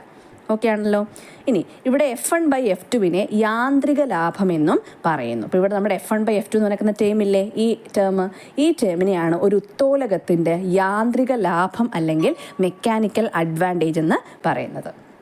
ഓക്കെ, താഴെ നോക്കിക്കേ, മെക്കാനിക്കൽ അഡ്വാൻറ്റേജ് ഓർ യാന്ത്രിക ലാഭം equal to F1 by F2 equal to D2 by D1. അപ്പോൾ താഴെ തന്നിരിക്കുന്നതിൽ ഉത്തോലകത്തിൻ്റെ യാന്ത്രിക ലാഭം അല്ലെങ്കിൽ യാന്ത്രിക ലാഭത്തിനെ സൂചിപ്പിക്കുന്ന ബന്ധം ഏത് എന്ന് പറഞ്ഞിട്ട് F1/F2 തരും, F2/F1 തരും, വേറെ ഏതെങ്കിലും ബന്ധം തരും, അങ്ങനെ കുറച്ച് ഓപ്ഷൻസ് തരും. അപ്പോൾ അതിൽ കൃത്യമായിട്ട് F1/F2 ആണ് യാന്ത്രിക ലാഭം എന്ന് മനസ്സിലാക്കുക. ഓക്കെ, ഇതിൽ F1 എന്ന് പറഞ്ഞിരിക്കുന്ന ലോഡാണ് അല്ലെങ്കിൽ രോധം ആണ്. F2 എന്ന് പറഞ്ഞിരിക്കുന്നത് നമ്മൾ അപ്ലൈ ചെയ്യുന്ന ബലം അല്ലെങ്കിൽ എഫർട്ട് ആണെന്ന് ഓർത്ത് വെച്ചിരിക്കുക. D1 എന്ന് പറഞ്ഞിരിക്കുന്നത് ലോഡാമാണ്, D2 എന്ന് പറഞ്ഞിരിക്കുന്നത് എഫർട്ട് ആമാണ്. റിലേഷൻ എന്ന് പറഞ്ഞിരിക്കുന്നത് ലോഡ് ഇൻറ്റു ലോഡാം ഈക്വൽ ടു എഫർട്ട് ഇൻറ്റു എഫർട്ടാണ്. ഓക്കെ, ഇപ്പോൾ F1 into D1 equals to F2 into D2, അല്ലെങ്കിൽ F1/F2 ഈക്വൽസ് ടു D2/D1, വേറെ F1/F2 is known as mechanical advantage of liver അല്ലെങ്കിൽ ഉത്തോലകത്തിൻ്റെ യാന്ത്രിക ലാഭം. ഇത് കൃത്യമായി ഓർത്ത് വെച്ചിരിക്കണം. ഇത് വെച്ചൊരു പ്രോബ്ലം ചോദിക്കാം, ചോദിക്കാതിരിക്കാം. ചോദിച്ചാൽ നമ്മൾ എഴുതാനായിട്ട് ബാധ്യസ്ഥരാണ്. ഓക്കെ ആണല്ലോ. അങ്ങനെയാണെങ്കിൽ നമുക്ക് പ്രിൻസിപ്പിൾസ് ഓഫ് മൊമെൻറ്റ്സുമായിട്ട് ബന്ധപ്പെട്ടൊരു ചോദ്യം ചെയ്ത് നോക്കാം. നോക്കിക്കേ, 30 കിലോഗ്രാം ഭാരമുള്ളൊരു കുട്ടിയെ 50 കിലോഗ്രാം ഭാരമുള്ള മറ്റൊരു കുട്ടി സീസോയിൽ ഇരുന്നു കൊണ്ട് ഉയർത്താനായി ശ്രമിക്കുന്നു. കുറ്റിയിൽ നിന്നും 30 കിലോഗ്രാം ഭാരമുള്ള കുട്ടിയിലേക്കുള്ള ദൂരം 5 മീറ്ററും 50 കിലോഗ്രാം ഭാരമുള്ള കുട്ടിയിലേക്കുള്ള ദൂരം 8 മീറ്ററുമാണെങ്കിൽ സീസോയുടെ യാന്ത്രിക ലാഭം കണക്കാക്കുക. ഇപ്പോൾ സീസോ ഒരു ലിവറാണെന്ന് നമുക്കറിയാം, ഒരു കുറ്റി ഉണ്ടെന്നറിയാം, ഒരു സ്ട്രോങ് ദണ്ടുമുണ്ടെന്നറിയാം അല്ലേ. ഇനി ഉത്തോലകം ഉപയോഗിച്ച് അല്ലെങ്കിൽ സീസോ ഉപയോഗിച്ച് ഏത് ഭാരത്തിനെയാണ് ഉയർത്തേണ്ടത്? അതാണ് എന്ത്? F1. അപ്പം നമ്മൾ ഉയർത്തേണ്ട ഭാരത്തെ ഇവിടെ വെക്കുകയാണ്, F1 ആണല്ലോ. എത്ര ഭാരമുള്ള കുട്ടിയെ ഉയർത്തേണ്ടത്? 30 കിലോഗ്രാം. അപ്പം നമുക്ക് ഫോഴ്സ് F1 F2 എന്ന് പറഞ്ഞാൽ ആക്ച്വലി ഭാരം എന്ന് വിളിച്ചെങ്കിലും അത് ബലമാണല്ലേ, ആ കുട്ടിയിൽ ചെലുത്തപ്പെടുന്ന ബലമാണ് F1 F2 എന്ന് പറഞ്ഞേക്കുന്നത്. അപ്പോൾ ആക്ച്വലി കിലോഗ്രാമിൽ തരുന്നത് നമുക്ക് പിണ്ഡമാണ്. ഓക്കെ, ഭാരം എന്ന് പറഞ്ഞാൽ തരുമെങ്കിൽ അത് പിണ്ഡമാണ്. അപ്പോൾ കിലോഗ്രാമിലാണ് നിങ്ങൾക്കൊരു വാല്യൂ കിട്ടുന്നതെങ്കിൽ അതിനെ ഭാരത്തിലേക്കാക്കാൻ അല്ലെങ്കിൽ ബലം കണ്ടുപിടിക്കാനായിട്ട് പറയുകയാണെങ്കിൽ എന്ത് ചെയ്യുക? നമുക്കറിയാം നമ്മളെല്ലാവരും ഗുരുത്വാകർഷണ ബലം ചെലുത്തപ്പെടുന്നുണ്ട്. അപ്പോൾ എന്ത് ചെയ്യണം? നിങ്ങളിൽ ഒരു കിലോഗ്രാമിലുള്ളൊരു മാസ് കിട്ടിയാൽ എന്ത് ചെയ്യുക? അതിനെ ന്യൂട്ടണിലേക്കാക്കാനായിട്ട് അല്ലെങ്കിൽ ഭാരത്തിലേക്ക് മാറ്റാനായിട്ട് അല്ലെങ്കിൽ ബലം കണ്ടുപിടിക്കാനായിട്ട് ആക്സലറേഷൻ ഡ്യൂ ടു ഗ്രാവിറ്റി, ഭൂഗുരുത്വാകർഷണ ത്വരണമായ 9.8 കൊണ്ട് എന്ത് ചെയ്യുക? മൾട്ടിപ്ലൈ ചെയ്ത് വെക്കുക. അപ്പോൾ നിങ്ങൾക്ക് ന്യൂട്ടണിലുള്ള ബലത്തിൻ്റെ വാല്യൂ കിട്ടും. അപ്പോൾ ഇവിടെ നമുക്കിപ്പോൾ F1 കിട്ടി. ഞാൻ 30 × 9.8 തന്നെയാണ് എഴുതി വെച്ചിരിക്കുന്നത്. ഇനി ഉയർത്തുന്ന ആളുടെ ഭാരം എത്രയാണ്? F2 ആണെന്ന് നമുക്കറിയാം. അത് എത്രയാണ്? 50 കിലോഗ്രാം. അപ്പോൾ ഇവിടെയും കിലോഗ്രാം ആയതുകൊണ്ട് ന്യൂട്ടണിലേക്ക് മാറ്റാൻ വേണ്ടി 50 × 9.8 എന്നും എഴുതി വെച്ചിരിക്കുകയാണ്. ഇനി 30 കിലോഗ്രാം ഭാരത്തിലേക്കുള്ള, അപ്പോൾ എവിടെ നിന്നാണ്? കുറ്റിയിൽ നിന്ന്. അപ്പോൾ കുറ്റി ഇവിടെ ഫൽക്രം അല്ലെങ്കിൽ ധാരമായിട്ട് ആക്ട് ചെയ്യണം അല്ലേ. അപ്പോൾ 30ലേക്കുള്ള ദൂരം 5 മീറ്ററാണ്. അപ്പോൾ D1 അല്ലേ 5 മീറ്റർ? അതെ. മറ്റേതാണെങ്കിലോ രണ്ടാമത്തെ കുട്ടിയിലേക്കുള്ള ദൂരം D2 8 മീറ്ററുമാണ്. ഇത്രയുമാണ് നമുക്ക് തന്നിട്ടുള്ളത്. ഇതിൽ നിന്ന് എന്താ കണ്ടുപിടിക്കേണ്ടത്? സീസോയുടെ യാന്ത്രിക ലാഭം. നമുക്ക് ക്വസ്റ്റ്യൻ ഒരുപാട് കാര്യങ്ങൾ തരും, നമുക്ക് ആവശ്യമുള്ളത് മാത്രം നമ്മൾ നോക്കിയാൽ മതി. യാന്ത്രിക ലാഭം അഥവാ മെക്കാനിക്കൽ അഡ്വാൻറ്റേജ് കാണാനുള്ള ഇക്വേഷൻ എന്താണ്? F1/F2 ആണല്ലേ. അപ്പോൾ നമുക്ക് ഡയറക്റ്റ് അത് മാത്രം ഇട്ടാൽ പോരെ? ഈ D1 D2 ഒക്കെ ആവശ്യമുണ്ടോ? ഇല്ലല്ലോ. അപ്പോൾ F1/F2 നമ്മൾ സബ്സ്റ്റിറ്റ്യൂട്ട് ചെയ്യാനായിട്ട് പോവുകയാണ്. അപ്പോൾ 30 × 9.8 50 × 9.8. 9.8ഉം 9.8ഉം ക്യാൻസൽ ആകുമല്ലോ. ബാക്കി എന്താ വരിക? 30/50. ഫൈനൽ ആൻസർ 3/5 എന്ന് കിട്ടുന്നു. ഓക്കെ അല്ലേ. ഇപ്പോൾ നമുക്ക് ഡീറ്റെയിലിംഗ് അല്ലെങ്കിൽ ഈ ഒരു ക്വസ്റ്റ്യനിൽ ഡീറ്റെയിൽസ് ആയിട്ട് വേറെ ഒരുപാട് കാര്യങ്ങൾ തന്നിട്ടുണ്ട്. പക്ഷെ നമുക്ക് അതിൻ്റെ ഒന്നും ആവശ്യമില്ല. നമുക്ക് വേണ്ടത് മെക്കാനിക്കൽ അഡ്വാൻറ്റേജ് കണ്ടുപിടിക്കുക എന്നുള്ളത് മാത്രമേ ഉള്ളൂ. അത് F1/F2 ആണെന്ന് നമുക്കറിയാം താനും. അപ്പോൾ നമ്മൾ എന്ത് ചെയ്യുക? ജസ്റ്റ് അതിനുള്ള വാല്യൂ മാത്രം സബ്സ്റ്റിറ്റ്യൂട്ട് ചെയ്യുക, ആൻസർ കണ്ടുപിടിക്കുക. ഇനി ഈ യാന്ത്രിക ലാഭത്തിന് എന്തെങ്കിലും യൂണിറ്റ് ഉണ്ടോ? ഇല്ലല്ലേ. കാരണം F1/F2 എന്ന് പറയുമ്പോൾ മുകളിലെ യൂണിറ്റ് ന്യൂട്ടനാണ്, താഴെയും യൂണിറ്റ് ന്യൂട്ടനാണ്. രണ്ടുകൂടെ എന്ത് ചെയ്ത് പൊക്കോളും? ക്യാൻസൽ ചെയ്ത് പൊക്കോളും ആണല്ലോ. പിന്നെന്താ വരിക? അപ്പോൾ യൂണിറ്റ് ഇല്ലാത്ത ഒരു നമ്പർ മാത്രമാണ് യാന്ത്രിക ലാഭം എന്ന് പറയുന്നത്. ഇത്രയും കാര്യങ്ങൾ ഓക്കെ അല്ലേ? അപ്പോൾ ഇതിങ്ങനെയാണ് നമുക്കൊരു ക്വസ്റ്റ്യൻ കിട്ടി നമ്മൾ അപ്രോച്ച് ചെയ്യേണ്ടത്. തന്നിരിക്കുന്നത് എന്തൊക്കെയാണെന്ന് ലെറ്റർ വൈസ് എടുത്ത് എഴുതുക. എഴുതിയതിന് ശേഷം എന്ത് ചെയ്യുക? നമുക്ക് വേണ്ടുന്ന ഇക്വേഷൻ സബ്സ്റ്റിറ്റ്യൂട്ട് ചെയ്യുക. ആ ഇക്വേഷനിലേക്ക് നമ്മുടെ വാല്യൂ, ആവശ്യമുള്ള വാല്യൂ മാത്രം സബ്സ്റ്റിറ്റ്യൂട്ട് ചെയ്ത് ആൻസർ കണ്ടുപിടിക്കുക. യൂണിറ്റ് ഉണ്ടോ ഇല്ലയോ എന്ന് കൃത്യമായി നോക്കിയിട്ട് വിത്ത് യൂണിറ്റ് വേണം നിങ്ങൾ ചെയ്യാനായിട്ട്. ഇപ്പോഴത്തെ എക്സാംസിലൊക്കെ നമ്മളെ കൺഫ്യൂഷൻ ആക്കാൻ വേണ്ടി ഓപ്ഷനിൽ വിത്ത് യൂണിറ്റ് വിത്തൗട്ട് യൂണിറ്റും ഒക്കെ തരും. യൂണിറ്റൊക്കെ മാറ്റിയൊക്കെ സെയിം നമ്പറൊക്കെ തരും. അപ്പോൾ യൂണിറ്റ് കൃത്യമായി നമ്മൾ അറിഞ്ഞിരിക്കണം. ഓക്കെ ആണല്ലോ. ഓക്കെ, ഇനി നമുക്ക് ഈ ഓരോ വർഗ്ഗ ഉത്തോലകവുമായി ബന്ധപ്പെട്ടേക്കുന്ന യാന്ത്രിക ലാഭത്തിൻ്റെ ഒരു റേഞ്ച് ഒന്ന് മനസ്സിലാക്കേണ്ടതായിട്ടുണ്ട്. അതിൻ്റെ വാല്യൂ ഒന്ന് ഓർത്ത് വെച്ചിരിക്കണം. സ്റ്റേറ്റ്മെൻ്റ് ആയിട്ടോ അല്ലെങ്കിൽ ഓപ്ഷൻ വൈസോ ചോദിക്കുകയാണെങ്കിൽ നിങ്ങൾക്ക് എഴുതാൻ വേണ്ടിയുള്ളൊരു അഡീഷണൽ ഇൻഫർമേഷനാണ്. അപ്പോൾ ഒന്നാം വർഗ്ഗ ഉത്തോലകത്തിൻ്റെ യാന്ത്രിക ലാഭം എന്നത് ഒന്നുകിൽ 1 ആകാം, അല്ലെങ്കിൽ >1 അല്ലെങ്കിൽ <1 ആകാം. 3 വാല്യൂ ഒന്നിനോട് ചേർന്ന് നടക്കുന്നതോ അല്ലെങ്കിൽ ഒന്നിനേക്കാൾ വലുതോ ഒന്നിനേക്കാൾ ചെറുതോ 3 വാല്യൂ പോസിബിൾ ആണ് ഒന്നാം വർഗ്ഗ ഉത്തോലകത്തിൻ്റെ യാന്ത്രിക ലാഭമായിട്ട്. അതേസമയം രണ്ടാം വർഗ്ഗ ഉത്തോലകത്തിൻ്റെ യാന്ത്രിക ലാഭം എപ്പോഴും ഒന്നിനേക്കാൾ കൂടുതലായിരിക്കും. അതായത് F1/F2 എന്നുള്ളതാണ് യാന്ത്രിക ലാഭമെങ്കിൽ അത് ഒന്നിനേക്കാൾ കൂടുതലായിരിക്കും രണ്ടാം വർഗ്ഗ ഉത്തോലകത്തിന്. അങ്ങനെയാണെങ്കിൽ മൂന്നാം വർഗ്ഗ ഉത്തോലകത്തിൻ്റെ യാന്ത്രിക ലാഭം എപ്പോഴും =(1) ആയിരിക്കും. മറ്റേ രണ്ടാം വർഗ്ഗത്തിന് =(1) ആയിരിക്കും. മൂന്നാം വർഗ്ഗത്തിന് =(1) ആയിരിക്കും. അതായത് ഒന്നിന് തുല്യമാകാം അല്ലെങ്കിൽ ഒന്നിനേക്കാൾ കൂടി വരാം. മൂന്നാം വർഗ്ഗ ഉത്തോലകത്തിന് ഒന്നിനോട് തുല്യമോ ആകാം, ഒന്നിനേക്കാൾ കുറഞ്ഞും വരാം. ഓക്കെ, ജസ്റ്റ് നിങ്ങളുടെ ഓർമ്മയിലൊന്ന് സൂക്ഷിച്ചു വെച്ചിരിക്കുക. ഓക്കെ, ഇനി നമുക്ക് നോക്കേണ്ടത് നമ്മുടെ അടുക്കളയിൽ ഉപയോഗിക്കുന്ന ഒരു ഉപകരണമാണല്ലോ സ്പൂൺ എന്ന് പറയുന്നത്. അപ്പോൾ സ്പൂൺ കേവലം ഒരു അടുക്കള ഉപകരണം മാത്രമാണ്. എന്നാൽ ഒരു ടിന്നിൻ്റെ അടപ്പ് തുറക്കുമ്പോൾ സ്പൂൺ എന്തായിട്ട് മാറുന്നു? ഒരു ഉത്തോലകമായി മാറുന്നു. ഇപ്പോൾ നമുക്കറിയാം, ഈ അരവണ പാത്രത്തിൻ്റെയൊക്കെ ആണെങ്കിൽ മുകളിലെ ആ ഒരു വലിച്ചു പൊക്കാൻ പറ്റാത്തവർ അല്ലെങ്കിൽ ഏതെങ്കിലും ടിന്ന് തുറക്കാൻ പറ്റാത്തവർ സ്പൂണിൻ്റെയൊക്കെ അറ്റോ ഒക്കെ വെച്ചിട്ട് തുറക്കാറുണ്ടല്ലേ. അതായത് കേവലം ഒരു അടുക്കള ഉപകരണമായ സ്പൂണിനെ നമ്മൾ എന്ത് ചെയ്യുന്നു? ഒരു ഉത്തോലകമായിട്ട് മാറ്റുകയാണ്. അപ്പോൾ എവിടെ പിടിക്കും? ചിത്രത്തിൽ 3 ചിത്രം കാണിച്ചിട്ടുണ്ട്. അതിൽ ഒന്ന് നമ്മൾ എന്ത് ചെയ്യണം? കൊടുക്കുന്ന ബലത്തിൻ്റെ പൊസിഷൻ മാറ്റി കൊടുക്കുകയാണ്. ആദ്യ ചിത്രത്തിൽ എന്ത് ചെയ്യുന്നു? സ്പൂണിൻ്റെ ഏറ്റവും അറ്റത്തായിട്ട് ബലം കൊടുക്കുന്നു. രണ്ടാമത്തെ ചിത്രത്തിൽ ഏകദേശം നടുക്കായിട്ട് കൊടുക്കുന്നു. മൂന്നാമത്തതിൽ ഏറ്റവും അറ്റത്തായിട്ട് കൊടുക്കുന്നു.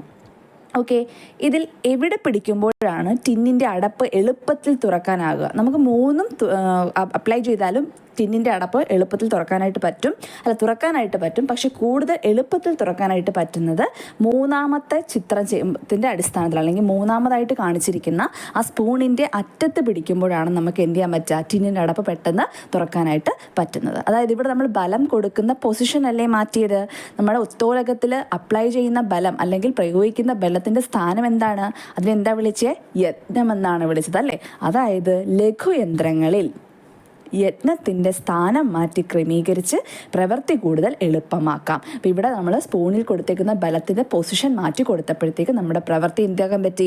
കൂടുതൽ എളുപ്പമാക്കാനായിട്ട് സാധിച്ചു. അപ്പോൾ ലഘുയന്ത്രങ്ങളിൽ എന്തിൻ്റെ സ്ഥാനം മാറ്റി ക്രമീകരിച്ചാണ് പ്രവൃത്തി കൂടുതൽ എളുപ്പമാക്കുന്നത്? നമുക്ക് ധാരം എന്ന ഫൽക്രം അവിടെ ഫിക്സഡ് പോയിന്റ് ആയിരിക്കും. അപ്പോൾ നമുക്ക് എന്ത് ചെയ്യും? നമുക്ക് കൊടുക്കുന്ന ബലം അല്ലെങ്കിൽ അപ്ലൈ ചെയ്യുന്ന ബലത്തിൻ്റെ പൊസിഷൻ മാത്രമേ മാറ്റാനായിട്ട് സാധിക്കുള്ളൂ. അപ്പോൾ യത്നത്തിൻ്റെ സ്ഥാനം മാറ്റി ക്രമീകരിച്ചുകൊണ്ട് പ്രവൃത്തി കൂടുതൽ എളുപ്പമാക്കാനായിട്ട് സാധിക്കുന്നു. അപ്പോൾ ഇങ്ങനൊരു സ്റ്റേറ്റ്മെൻറ്റ് നിങ്ങൾക്ക് കിട്ടുകയാണ്. ഒരു ടിന്നിൻ്റെ അടപ്പ് തുറക്കുമ്പോൾ സ്പൂൺ ഒരു ഉത്തോലകമായി മാറുന്നു. ശരിയല്ലേ? നമുക്ക് ടിന്നിൻ്റെ അടപ്പ് തുറക്കാനായിട്ട് ഈസി ആയിട്ട് തുറക്കാൻ വേണ്ടി ഈ സ്പൂണിൽ അപ്ലൈ ചെയ്യുന്ന യത്നത്തിൻ്റെ സ്ഥാനം മാറ്റി ക്രമീകരിച്ചാൽ മതി. ഓക്കെ, അപ്പോൾ ഇങ്ങനെയൊക്കെ ആയിരിക്കും നമുക്ക് പ്രസ്താവന രൂപത്തിൽ ക്വസ്റ്റ്യൻ വരിക. സോ കൃത്യമായി തന്നെ മനസ്സിലാക്കുക. ഓക്കെ, അപ്പോൾ ഉത്തോലകം എന്ന ലഘുയന്ത്രത്തെക്കുറിച്ച് നമ്മൾ ഡീറ്റെയിൽ ആയിട്ട് പഠിച്ചു അല്ലേ. എന്താണ് ഉത്തോലകം? ഒരു ലഘുയന്ത്രം ഇങ്ങനെ ഉത്തോലകമായി മാറുന്നു. ഉത്തോലകങ്ങൾക്ക് ഉദാഹരണം എന്താണ്? ഉത്തോലകങ്ങളുടെ വർഗീകരണം എന്താണ്? ഇത്രയും കാര്യങ്ങളോട് കൊണ്ട് ഉത്തോലകങ്ങൾ എന്ന ലഘുയന്ത്രത്തിൻ്റെ പോർഷൻ അവിടെ അവസാനിക്കുകയാണ്. ഇനി നമുക്ക് മറ്റൊരു ലഘുയന്ത്രം നോക്കാം. ചക്രവും ദണ്ഡും. എന്താണ്? ചക്രവും ദണ്ഡും, വീൽ ആൻഡ് ആക്സിൽ. കൂടുതലായിട്ട് നമുക്ക് പറയാനായിട്ടൊന്നുമില്ല, നമുക്കറിയാവുന്ന കാര്യമാണ്. ചക്രങ്ങളുടെ കണ്ടെത്തലാണ് മാനവ പുരോഗതിയുടെ ചരിത്രത്തിലെ ഏറ്റവും വലിയൊരു കുതിച്ചുചാട്ടമായിരുന്നു അല്ലേ. അതായത് ചക്രങ്ങളില്ലാത്തൊരു ലോകം ഇപ്പം നമുക്ക് സങ്കല്പിക്കാൻ പറ്റുമോ? വാഹനങ്ങൾക്കൊക്കെ ചക്രം വേണം, വീല് വേണം. അതോടൊപ്പം ഗതാഗതത്തിന്, ചരക്കു നീക്കത്തിന് ഒക്കെ എന്താണ്? ചക്രങ്ങൾ നൽകുന്ന സേവനം വളരെ വലുതാണ്. അപ്പോൾ വീൽ ബാരോയുടെ ചിത്രം നോക്കുക. നമ്മൾ നേരത്തെ കണ്ട ചിത്രമാണല്ലേ വീൽ ബാരോയുടെ ചിത്രം. ഇവിടെ ബലം കൊടുക്കുന്നു, ഇവിടെ രോധം അല്ലെങ്കിൽ ലോഡ് വെച്ചിരിക്കുന്നു. ഈ ഒരു വീലിനെ ആധാരമാക്കിയാണിത് വർക്ക് ചെയ്യുന്നത് ആണല്ലോ. അപ്പോൾ ഭാരമേറിയ വസ്തുക്കളുടെ സ്ഥാനം മാറ്റാൻ ഇതിൻ്റെ ചക്രമല്ലേ സഹായിക്കുന്നത്? ഉറപ്പായിട്ടും ചക്രമാണ് സഹായിക്കുന്നത് അല്ലേ. ഇപ്പോൾ ഒരു ദണ്ഡിനെ ആധാരമാക്കിയാണ് വീൽ ബാരോയുടെ ചക്രം തിരിയുന്നത്. ഓക്കെ, അപ്പോൾ ഈ ചക്രവും ദണ്ഡും എന്നത് എന്താണ്? നമ്മുടെ ജോലി കൂടുതൽ എളുപ്പമാക്കുന്ന ഒരു ലഘുയന്ത്രമാണെന്ന് നമുക്ക് പറയാനായിട്ട് സാധിക്കും. വീൽ ആൻഡ് ആക്സിൽ അഥവാ ചക്രവും ദണ്ഡും കൃത്യമായി അത് ഓർത്ത് വെച്ചിരിക്കുക. അപ്പോൾ സ്റ്റേറ്റ്മെൻറ്റിലൊക്കെ അങ്ങനെ ഉത്തോലകങ്ങൾ മാത്രമേ ലഘുയന്ത്രങ്ങളായിട്ടുള്ളൂ എന്നൊരു മിസ്അണ്ടർസ്റ്റാൻഡിങ് നിങ്ങൾക്ക് ഉണ്ടാവാനായിട്ട് പാടില്ല. ഇവയെല്ലാം എന്ത് തന്നെയാണ്, നമ്മുടെ ജോലി എളുപ്പമാക്കുന്നത് കൊണ്ട് ലഘുയന്ത്രങ്ങൾ തന്നെയാണ്. ഓക്കെ ആണല്ലോ. ഓക്കെ, അപ്പോൾ ചിത്രത്തിൽ കാണിച്ചിരിക്കുന്നത് ഒരു കൈവണ്ടിയാണ്. അപ്പോൾ 2 ചക്രങ്ങളെ ബന്ധിപ്പിച്ചുകൊണ്ട് ഒരു ദണ്ട് കൂടി ഇവിടെ ഉണ്ട് അല്ലേ. അപ്പോൾ 2 ചക്രങ്ങളുണ്ട്, 2 ചക്രങ്ങളെ കണക്ട് ചെയ്തുകൊണ്ട് എന്തുണ്ട്, ഒരു സ്ട്രോങ് റോഡുണ്ട്. അപ്പോൾ ഈ സംവിധാനമാണ് ദണ്ടും ചക്രവും, വീൽ ആൻഡ് ആക്സിൽ എന്ന് പറഞ്ഞിരിക്കുന്നത്. ഓക്കെ, അപ്പോൾ ദണ്ടും ചക്രവും ചേർന്ന സംവിധാനം അല്ലേ കൈവണ്ടിയെ ഭാരം വഹിച്ചു കൊണ്ടുപോകാനായിട്ട് സഹായിക്കുന്നത്. ഇനി ആസ് സച്ച് വീല് മാത്രം അല്ലെങ്കിൽ ചക്രം മാത്രം ഒരു ലഘുയന്ത്രമാണോ എന്ന് ചോദിച്ചാൽ എന്ത് പറയും? ചക്രം മാത്രം ഒരു ലഘുയന്ത്രം അല്ല.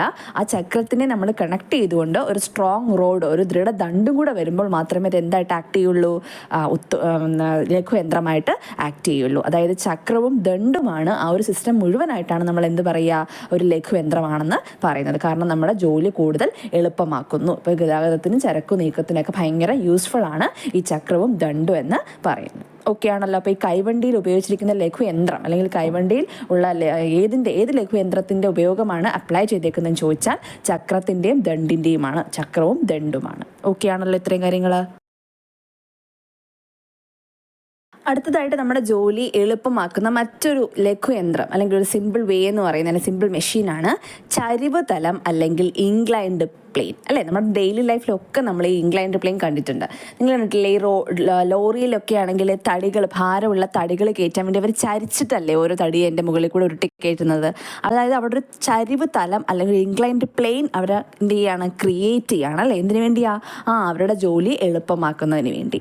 അതുപോലെ ഈ കോടാലിയുടെ ഒക്കെ ആക്സിൽ കണ്ടിട്ടില്ലേ, അങ്ങ് അറ്റത്തെ സാധനം എങ്ങനെയാണ്, ഒരു ചെറിയ കർവ്ഡ് ഒരു ചരിഞ്ഞ പ്ലെയിനാണ് ആ ഒരു ഇതിനുള്ളത്. കോടാലിയിൽ നോക്കിയാൽ മതി. അതുപോലെ തന്നെ നമ്മുടെ മരപ്പണിക്കാർ ഉപയോഗിക്കുന്ന ആപ്പ് കണ്ടിട്ടില്ലേ, അപ്പോൾ ഒരു ട്രയാങ്കുലർ ഷേപ്പിലിരിക്കുന്ന ആപ്പാണ് അവർ യൂസ് ചെയ്യുക അല്ലേ. ഇതൊക്കെ അവരുടെ ജോലി എന്ത് ചെയ്യാണ്, എളുപ്പമാക്കുകയാണ്.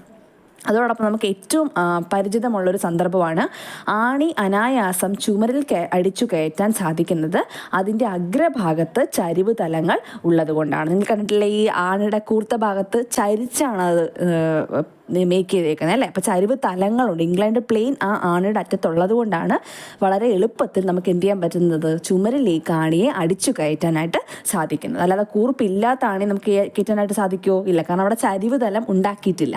അതുകൊണ്ട് തന്നെ എന്താണ്, അപ്പോൾ അനായാസം നമുക്ക് ഈ ഒരു ഭിത്തിയിലേക്ക് അല്ലെങ്കിൽ ചുമരിലേക്ക് ആണിയെ അടിച്ചു കയറ്റാനുള്ള കാരണം എന്താണ്, അതിൻ്റെ അഗ്രഭാഗത്തായിട്ടുള്ള ചരിവ് തലങ്ങളുള്ളത് കൊണ്ടാണ്. ഓക്കെ, അപ്പോൾ നമ്മുടെ ജോലി എളുപ്പമാക്കുന്ന മറ്റൊരു ലഘുയന്ത്രമാണ് ചരിവ് തലം അല്ലെങ്കിൽ ഇൻക്ലൈൻഡ് പ്ലെയിൻ എന്ന് പറയുന്നത്. മറന്നു പോകത്തില്ലല്ലോ. അപ്പോൾ എന്താണ് ഇൻക്ലൈൻഡ് പ്ലെയിൻ? നമുക്കത് പഠിച്ചു വെക്കേണ്ട സംഭവം തന്നെയാണ്. നമ്മൾ ഡെയിലി ലൈഫിൽ നിന്ന് തന്നെ നമുക്ക് എന്ത് ചെയ്യാം, ഓർത്ത് വെക്കാനായിട്ട് സാധിക്കും. ഓക്കെ, ഈ ഒരു ചിത്രം നോക്കിക്കേ. ഈ ഗവൺമെൻറ് UP സ്കൂളിലേക്ക് എന്ത് ചെയ്യാണ്, ഒരു വീൽ ചെയറിൽ ഒരു കുട്ടി കയറാനായിട്ട് പോവുകയാണ്. അപ്പോൾ വീൽ ചെയർ എന്ന് പറയുമ്പോൾ ആ കുട്ടിക്ക് നടക്കാനായിട്ട് സാധിക്കില്ല, വീൽ ചെയറിലാണ് ആ കുട്ടി ഇരിക്കുന്നത്.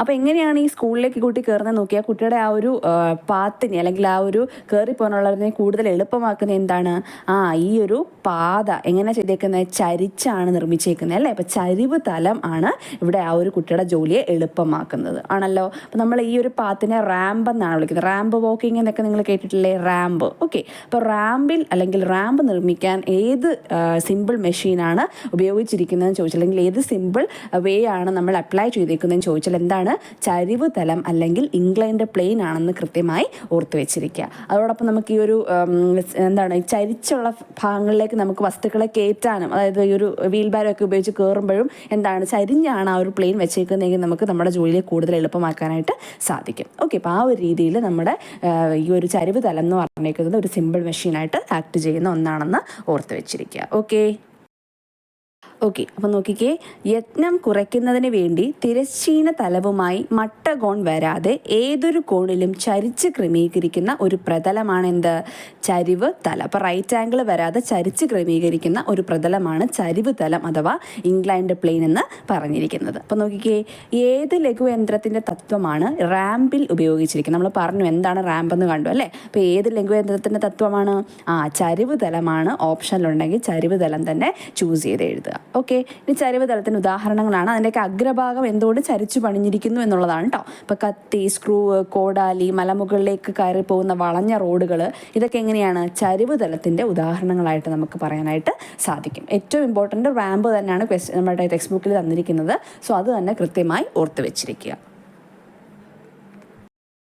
ഓക്കെ, അപ്പോൾ ഇത്രയും കൺസെപ്റ്റ്സ് ആണ് നമുക്ക് ഇത്തിരി ശക്തി ഒത്തിരി ജോലി എന്ന ഈ ചാപ്റ്ററിൽ പഠിക്കാനായിട്ടുള്ളത്. അപ്പോൾ ഇതിൽ നമ്മൾ ഉത്തോലകങ്ങൾ പഠിച്ചു, ലഘുയന്ത്രങ്ങളായ ചരിവ് തലം, ദണ്ടും ചക്രവും എന്നീ ആശയങ്ങൾ പഠിച്ചു, ഉദാഹരണങ്ങൾ ചെയ്യാനായിട്ട് പഠിച്ചു. അപ്പോൾ ഇത്രയും കാര്യങ്ങളാണ് മിനിമം നമുക്ക് എന്താണ് ഈ ഒരു ചാപ്റ്ററിൽ നിന്ന് അറിഞ്ഞിരിക്കേണ്ടത്. അപ്പോൾ ഇതിൽ നിന്ന് എന്ത് ടൈപ്പ് ഓഫ് ക്വസ്റ്റ്യൻ വന്നാലും ചെയ്യാനായിട്ട് നമുക്ക് അറിവുണ്ടാവണം. ഇനി നമുക്ക് ഒന്ന് രണ്ട് പ്രീവിയസ് ഇയർ ക്വസ്റ്റ്യൻ ഈ ഒരു ചാപ്റ്ററിൻ്റെ ഭാഗത്ത് നിന്ന് ചോദിച്ചിട്ടുള്ള പ്രീവിയസ് ഇയർ ക്വസ്റ്റ്യൻ ചെയ്ത് നോക്കാം. അപ്പോൾ നിങ്ങൾക്ക് ചെയ്യാനായിട്ട് പറ്റുന്നുണ്ടോ എന്ന് ജസ്റ്റ് ഒന്ന് ടെസ്റ്റ് ചെയ്യുക. ഒന്നാമത്തെ ചോദ്യം നോക്കിക്കേ. പാരക്കോൽ ഉപയോഗിച്ച് ഒരാൾ വലിയ ഒരു പാറക്കല്ല് ഉയർത്തുന്നു. പാറക്കല്ല് ഉയർത്തുന്നു. ഈ സന്ദർഭത്തിൽ താഴെ തന്നിരിക്കുന്നതിൽ ശരിയായ ഉത്തരം കണ്ടെത്തുക. നമ്മൾ ഓൾറെഡി പഠിച്ച കാര്യമാണ്. എന്താണ് പാരക്കോല്? ഓർമ്മയുണ്ടോ പാരക്കോല്? അപ്പോൾ പാരക്കോല് ഒരു ചെറിയ കല്ല് ഇവിടെ വെച്ചിട്ടാണ് എന്ത് ചെയ്യുന്നത്, ഒരു വലിയ കല്ലിനെ ഉയർത്താനായിട്ട് ശ്രമിക്കുന്നത്. ഇവിടെ താഴേക്ക് ബലം കൊടുക്കുന്നു. ലോഡാണ് എന്ത് അട്രാക്ട് ചെയ്യുക? രോധം അല്ലെങ്കിൽ റെസിസ്റ്റൻസ് ആയിട്ട് ആക്ട് ചെയ്യുന്നു. താഴേക്ക് ബലം കൊടുക്കുന്നതാണ് എഫേർട്ട്. ചെറിയ കല്ലാണ് ഇവിടുത്തെ ആധാര ബിന്ദു അല്ലെങ്കിൽ ഫൽക്രം എന്ന് പറയുന്നത്. അങ്ങനെയാണെങ്കിൽ താഴെ തന്നിരിക്കുന്നതിൽ ശരിയായ ഉത്തരം ഏതാണ്? എഫേർട്ട് എന്ന് പറഞ്ഞാൽ യത്നം, ആറെന്ന് പറഞ്ഞാൽ രോധം, ആര് നടുക്ക് വരുന്നു? ധാരം നടുക്ക് വരുന്നു അല്ലേ. അപ്പോൾ ഏതാണ് കറക്റ്റ് ഓപ്ഷൻ? രോധത്തിനും യത്നത്തിനും ഇടയിൽ ധാരം. അപ്പോൾ ഓപ്ഷൻ സി ആണ് നമുക്ക് കറക്റ്റ് ഓപ്ഷനായിട്ട് വരുന്നത്. ഓക്കെ, അപ്പോൾ ഇങ്ങനെയൊക്കെ ആയിരിക്കും ചോദ്യങ്ങൾ നമുക്ക് എക്സ്പെക്ട് ചെയ്യാൻ കഴിയുന്നത്. ഇത് 2021 ചോദിച്ച ഫീൽഡ് വർക്കർ എക്സാമിന് ചോദിച്ചൊരു ക്വസ്റ്റ്യൻ ആയിരുന്നു. അപ്പോൾ ഈ ഒരു ഭാഗത്തു നിന്ന് നമ്മൾ പാരക്കോൽ വെച്ച് തന്നെയാണ് ഉത്തോലകങ്ങൾ എന്താണെന്ന് എക്സ്പ്ലെയിൻ ചെയ്തത് അല്ലേ. അപ്പോൾ അതുകൊണ്ട് അതിലെ 3 ടേംസ് എക്സ്പ്ലെയിൻ ചെയ്ത് നമ്മൾ ഈ ഒരു പാരക്കോൽ വെച്ചിട്ടായിരുന്നു. സോ അത് കൃത്യമായിട്ടൊന്ന് മനസ്സിലാക്കി എഴുതാനായിട്ട് ശ്രമിക്കുക. ഓക്കെ, അടുത്ത ചോദ്യം നോക്കിയേ.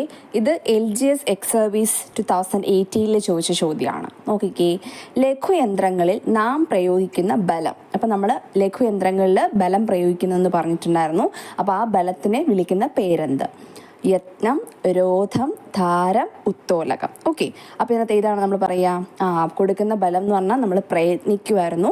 പ്രയത്നത്തിൽ നിന്ന് എന്നത് നമ്മൾ റിമൂവ് ചെയ്യുമ്പോൾ ബാക്കി എന്ത് കിട്ടുന്നു?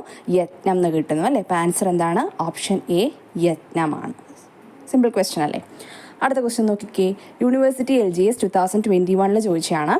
താഴെ തന്നിരിക്കുന്നവയിൽ ഒന്നാം വർഗ ഉത്തോലകത്തിന് ഉദാഹരണം. അപ്പം ഇങ്ങനെയൊക്കെ ആയിരിക്കും ചോദ്യം വരിക. കാണാതെ പഠിച്ചിട്ടുള്ളവരെയും പറഞ്ഞല്ലോ, എക്സാമ്പിൾസ് ഇതൊക്കെയാണെന്നും പറഞ്ഞ് കാണാതെ വെച്ചവർക്ക് ഉറപ്പുണ്ടെങ്കിൽ മാത്രം ആ ക്വസ്റ്റ്യൻ അറ്റൻഡ് ചെയ്യുക. ഇല്ലെങ്കിൽ നിങ്ങൾ എന്ത് ജസ്റ്റ് ഒന്ന് വരച്ച് നോക്കി ഇമേജിനെയൊക്കെ ഒന്ന് മനസ്സിൽ കൊണ്ടുവന്നിട്ട് എവിടേക്കാണ് ഈ 3 ടേംസ് അടയാളപ്പെടുത്തിയിട്ട് തന്നെ ആൻസർ ചെയ്യാനായിട്ട് ശ്രമിക്കുക.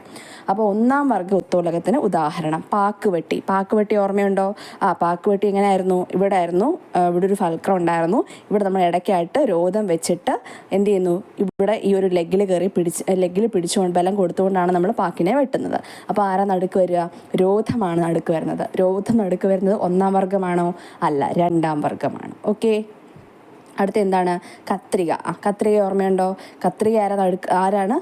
ഫൽക്രം നടുക്ക് വരുന്നു അല്ലേ. കത്രികയുടെ ചലിക്കുന്ന ഭാഗം ഇവിടെ വരിക. നമ്മൾ വിരലിടുന്ന ഭാഗം ഇപ്പുറത്താ വരിക അല്ലേ.